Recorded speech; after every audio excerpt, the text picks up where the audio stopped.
ओम शांति। भोजन जीवन के लिए कितना ज़रूरी है। जीवन है तो जीवन के साथ भोजन जीवन से जुड़ा हुआ है। कहते हैं जीने के लिए भोजन, जीने के लिए खाना है। पर क्या खाना है, कैसा भोजन खाना है, इसका भी महत्व है। इंसान के लिए क्या ज़रूरी है, पशु पंछियों के लिए क्या ज़रूरी है, क्यों भोजन डिवाइड किए हुए हैं कि ये भोजन पशु पक्षियों के लिए है, ये भोजन मनुष्य के लिए है। ये विभाजित है। हर कोई चीज़ नहीं खा सकता। मनुष्य जो इस संसार की महत्वपूर्ण इकाई है, मनुष्य का जीवन, मानव सबसे बड़ी कड़ी है इस संसार की, इस पृथ्वी की, इस दुनिया की। और मनुष्य जीवन के लिए भोजन बहुत अपने आप में अहम स्थान रखता है। भोजन हमारी दिनचर्या को बहुत प्रभावित करता है। भोजन हमारी सोच को बहुत प्रभावित करता है। भोजन हमारे जीवन को बहुत प्रभावित करता है। तो भोजन का इफेक्ट हमारे जीवन पे क्या होता है, थोड़ा सा आज हम इस पर ही विचार करेंगे। क्यों भोजन को सिलेक्ट किया गया है, क्यों भोजन के लिए कहा जाता है कि जैसा अन्न वैसा मन। जैसा हम भोजन करते हैं, जैसा हम अन्न खाते हैं, वैसा ही हमारा मन बन जाता है, वैसे ही हमारे विचार बन जाते हैं, वैसी हमारी थिंकिंग बन जाती है, वैसे हमारा दृष्टिकोण बन जाता है और फिर वैसे ही हम कार्य करने लग जाते हैं। क्यों ये कहा गया है, इसको जानते एक छोटी सी कहानी के माध्यम से। ये कहा जाता है कि एक बार जंगल में एक राजा, एक साधु रहते थे और वो हमेशा प्रभु की साधना में रहते थे। उनको भगवान से बड़ी प्रीति थी और वो पूजा पाठ, अध्ययन, भक्ति, ध्यान इसी में ही वो मग्न रहते थे। तो वन के एकांत में, शांत वातावरण में वो प्रभु के गुण गाते रहते थे और वन में जो फल होते थे उन्हीं से उनका जीवन चलता था। एक बार कहते हैं कि वो साधु जी, महात्मा जी अपना कमंडल में पानी भरकर और कुछ फल लेकर के प्रभु के ध्यान में बैठ गए और ध्यान अवस्था में उसने प्रभु को वो फल भी समर्पित किए और जो कमंडल में जल रखा था वो भी प्रभु को अर्पित किया और आंखें बंद करके प्राणायाम चढ़ा करके वो ध्यान में अवस्था में बैठ गए। तब कहते हैं कि उस नगर का जो राजा, वो अपने नौकर के साथ, जो कि हिरण का शिकार करने के लिए निकला था, तो वो रास्ता भटक गया और वो जंगल में भटक गया और भटकते भटकते, चलते चलते उसको वहाँ बहुत जोर से प्यास लगी। पर जंगल में कहीं पानी दिखाई नहीं दे रहा था, तो पानी की खोज में भी इधर उधर भटके। तो उन्होंने एक पेड़ पर चढ़ करके देखा कि एक बहुत दूर एक कुटिया है।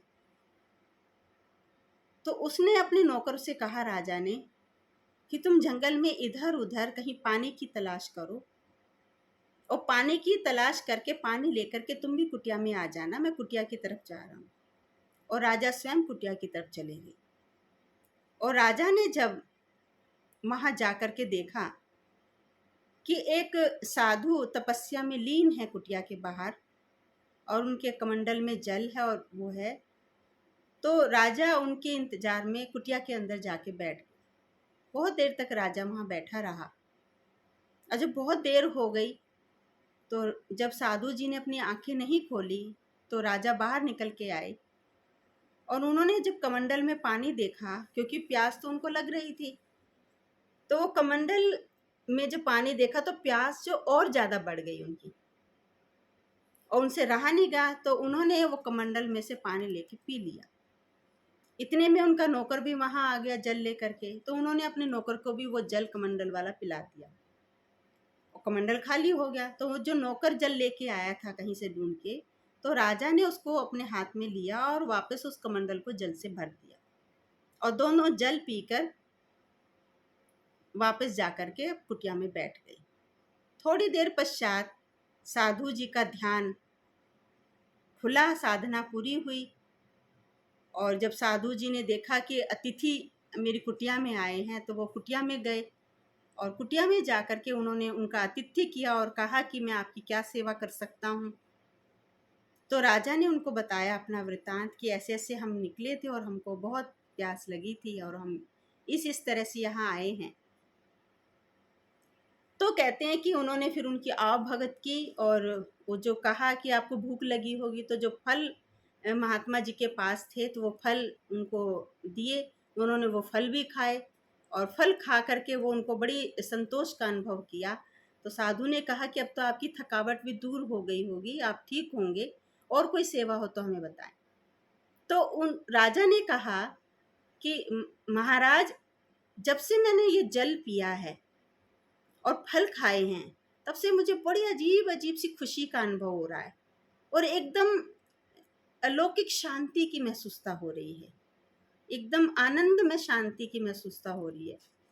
राजा ने साधु को बताया कि किस प्रकार प्यास लगी थी और प्यास लगी होने के कारण हमने कमंडल में जो रखा पानी है वो पी लिया और फिर वापस जो मेरा नौकर पानी लाया था वो हमने आपके कमंडल में डाल दिया है। तो तब साधु ने कहा कि अच्छा ये बात है। तभी मैं कहूँ कि जब से मैं, क्योंकि जब साधना से उठा मैंने आँख खोली तो मैंने भी कमंडल से पानी पिया। तो साधु ने कहा तभी मुझे ये लग रहा था कि मुझे इस तरह के विचार क्यों आ रहे हैं। तो साधु ने बताया कि जैसे मैं साधना से उठा और मैंने पानी पिया तब से मुझे राजसी विचार आ रहे हैं, सुख सुविधा में रहने का मन कर रहा है, क्योंकि मुझे नहीं पता था, मुझे अब समझ में आया कि स्वयं राजा ने वो जल अपने हाथों से उसमें डाला था। तो किस तरह से एक राजा के द्वारा डला हुआ जो जल था वो साधु पे प्रभाव किया और जो कमंडल में जल था, क्योंकि वो जल ऐसा था, क्योंकि वो परमात्मा को स्वीकार कराया था, भोग लगाया था, उसका फलों का भोग लगाया था। तो साधु ने कहा कि उसमें मेरे सात्विक भाव थे, उसमें मेरी भगवान के प्रति भक्ति का भाव था, समर्पण का भाव था, इसलिए आपका मन इस तरह से हुआ और आपके जो राजाई वाले स्वभाव विचारों का जो आपके हाथों से जल उसमें डला, इसलिए मुझे राजाई का जो ख्याल है वो आ रहा था। तो इसलिए कहा क्योंकि उसमें सात्विक भावना तो थी नहीं, क्योंकि सात्विक भावना तो एक साधु की ही हो सकती है, एक राजा की तो नहीं हो सकती। राजा की तो राजाई भावना हो सकती है। तो कहा कि क्योंकि ध्यान का भगवान को प्रसाद वाला जो जल पिया इसलिए आपके मन में सात्विक भावना जागृत हुई। कमंडल का जो जल था, तो कहा कि जो राजा आपने जो जल डाला था उसमें, उस जल में आपने ये भावना थी कि साधु पिएगा या कोई और पिएगा, उसमें कोई भगवान के प्रति भगवान की भावना थी नहीं, उसमें कोई भक्ति की भावना तो थी नहीं। वो पानी है, हम लाए हैं, वो कोई प्रभु अर्पित है, परमात्मा के लिए है, ऐसी तो भावना थी नहीं। तो उस ऐसा मनोभाव उसमें भरा हुआ था ही नहीं, इसलिए मेरे मन में राजसी ठाट बाट में रहने के विचार आए। तो हम इस कहानी से यही शिक्षा ले सकते हैं। कहानी हमें कितना अच्छा संदेश देती है कि एक परमात्मा को स्वीकार कराते हैं हम जब कोई चीज़, तो उसकी जो वाइब्रेशन है, उसकी जो भावना है वो कितनी ऊंच हो जाती है, कितनी दिव्य हो जाती है। जो राजा के मन को भी शांति की अनुभूति हुई, राजा के मन को भी अलौकिक सुख की अनुभूति हुई, राजा को भी एक दिव्य आनंद की अनुभूति हुई, क्योंकि परमात्मा की याद में, परमात्मा की स्मृति में वो दिव्यता है, परमात्मा की याद में वो शक्ति है, परमात्मा की याद में वो आनंद है। देखिए उस याद का जो जल उसने पिया तो राजा के मन को भी तृप्ति हुई, राजा के मन में भी सात्विक भाव जागृत हुआ।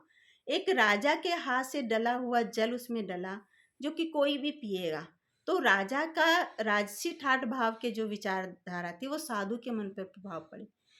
ये किस तरह से प्रभाव जो विचार हैं अन्न के द्वारा दूसरे की तरफ जाते हैं।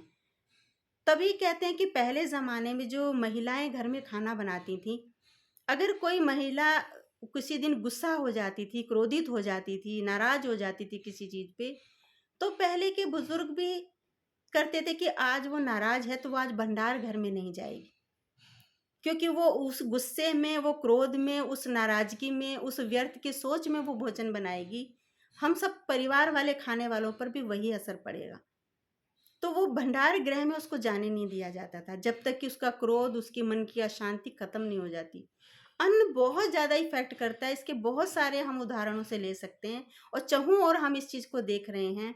आज जो लोगों के अंदर लोभ की, इकट्ठा करने की, जो संग्रह की वृत्ति जो मन के अंदर आ रही है, वो इसीलिए आ रही है क्योंकि आज घरों का भोजन बहुत कम करते हैं। आज सब बाज़ार का ही भोजन करते हैं, खरीदा हुआ भोजन करते हैं। सुबह-सुबह भी बाज़ार से ही खाना आ जाता है, शाम को भी बाज़ार से ही खाना आ जाता है या बाहर जा कर के खाना खाते हैं। तो बाहर जब हम खाना खाते हैं, कितना भी अच्छा खाना खाएँ, कितने भी अच्छे रेस्टोरेंट में खाना खाएँ, लेकिन बनाने वाले के और जो दे रहा है उसके मन में भाव तो यही है कि ये हमारे कस्टमर हैं, ये हमारे ग्राहक हैं, ये बहुत अच्छे खुश होकर के जाएँ, खुश होके जाएँगे तो बार-बार आएँगे, हमारा खाना इतना अच्छा बने कि इनको पसंद आए, ये बार-बार आएँगे और हम जितना चाहेंगे उतना हम इनसे चार्ज कर सकते हैं। तो सबको पसंद आएगा, हमको ज़्यादा लाभ होगा, हमारा होटल अच्छा चलेगा, हमारी दुकान अच्छी चलेगी, हमारा ये जो स्थान है बनाने का वो बहुत अच्छा फ़ेमस हो जाएगा, हमारा नाम होगा, हमें पैसे खूब आएँगे। तो देखिए आज हर जनमानस के मन में एकत्रित करने की, संग्रह करने की, इकट्ठा करने की बहुत ज़्यादा भावना बढ़ती जा रही है।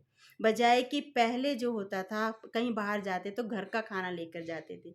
जो घर के खाने में शांति होती है, जो घर के खाने में प्यार होता है, जो घर के खाने में अपनत्व होता है, वो बाज़ार के खाने में नहीं होता है। बाज़ार का कितना भी बढ़िया खाना हो, कितना भी लग्ज़री खाना हो, लेकिन वो घर जैसा प्यार, घर जैसा आत्मीयता, घर जैसा स्नेह, घर जैसा अपनत्व नहीं दे सकता। इसलिए भोजन बहुत ज़्यादा हमारे विचारों को इफ़ेक्ट करता है। भोजन का बहुत ज़्यादा हमारे जीवन पर प्रभाव पड़ता है, क्योंकि भोजन डायरेक्ट अंदर जाता है। वो सीधा मुँह के द्वारा अंदर जाता, सबसे ज़्यादा असर भोजन करता है। इसलिए कहते हैं जैसा अन्न वैसा मन, जैसा पानी वैसी वाणी। तो हमारा भोजन कैसा हो, ये हमें निर्धारित करना है, ये कोई और निर्धारित नहीं करेगा। तो जब हम भोजन तो स्थूल चीज़ है, हम निर्धारित कर सकते हैं। उसके आधार से ही हमारी सोच, हमारी विचार, हमारी थिंकिंग चलती है। तो सोच को बदलने का, सोच को श्रेष्ठ बनाने का, अपने नज़रिए को श्रेष्ठ बनाने का, उनको एक सही दिशा देने का एक सरल सा उपाय है कि हम अपने भोजन को शुद्ध करें। हम अपने आहार को शुद्ध करें। आहार शुद्ध करेंगे तो विचार अपने आप शुद्ध हो जाएँगे। ओम शांति।